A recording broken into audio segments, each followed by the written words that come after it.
আচ্ছা, এই আমরা এখন পাংচুয়েশন এবং ক্যাপিটালাইজেশনের এই প্যাসেজটা তোমাদের পরীক্ষা এইভাবে আসবে, আমরা এটা সমাধান করব।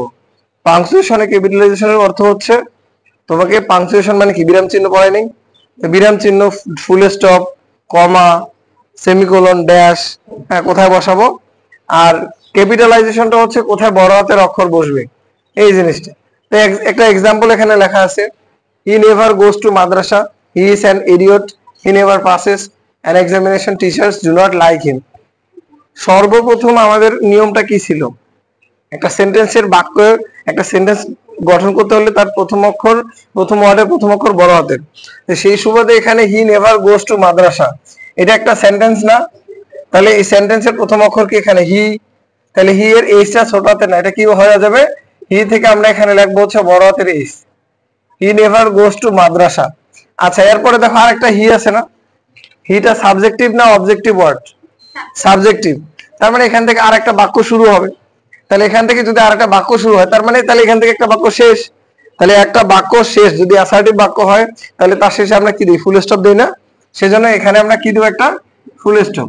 আচ্ছা, একটা ফুল স্টপের পরে আবার নতুন একটা বাক্য শুরু হলো, তাহলে আবার যদি নতুন একটা বাক্য শুরু হয়, তাহলে অবশ্যই প্রথম অক্ষরটা কি বড় হাতের হবে। তাহলে এই হিটাকে আমরা কি লিখবো, হি, হি ইজ অ্যান ইডিয়ট। আচ্ছা, ঠিক একই ভাবে এখানে কিন্তু আরেকটা হি আসছে, তার মানে এখানে একটা ফুল স্টপ এবং এইচটা বড় হাতের হবে। আচ্ছা, তাহলে এখানে আমরা একটা ফুল স্টপ দেবো, আর এই হিটাকে আমরা বড় হাতের বানায় ফেলবো। ওকে, আচ্ছা ঠিক আছে।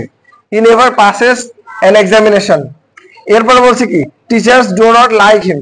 তাহলে অ্যান এক্সামিনেশন হয়ে গেছে, তারপর টিচাররা তাকে পছন্দ করে না। আচ্ছা, তাহলে examination teachers do not like him কি হতে পারে?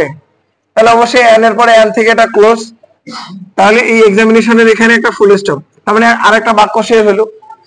হ্যাঁ, তাহলে আরেকটা বাক্য যদি শেষ হয়ে যায়, তাহলে teachers do not like him, এটা আরেকটা নতুন একটা বাক্য শুরু হলো না? তাহলে এটা যদি আরেকটা নতুন বাক্য শুরু হয়, তাহলে এই টিটা কি আমরা বড় হাতে লিখলেই হয়ে যাচ্ছে, তাই না রবিন? এই টিটা বড় হাতের, তাহলে টি বড় হাতের টি এখানে শুরু হচ্ছে, teachers do not like him, এখানে একটা ফুল স্টপ। এটা কিন্তু সবচেয়ে সহজ এবং ইজি, এভাবে করে কিন্তু আমাদের পরীক্ষা আসবে।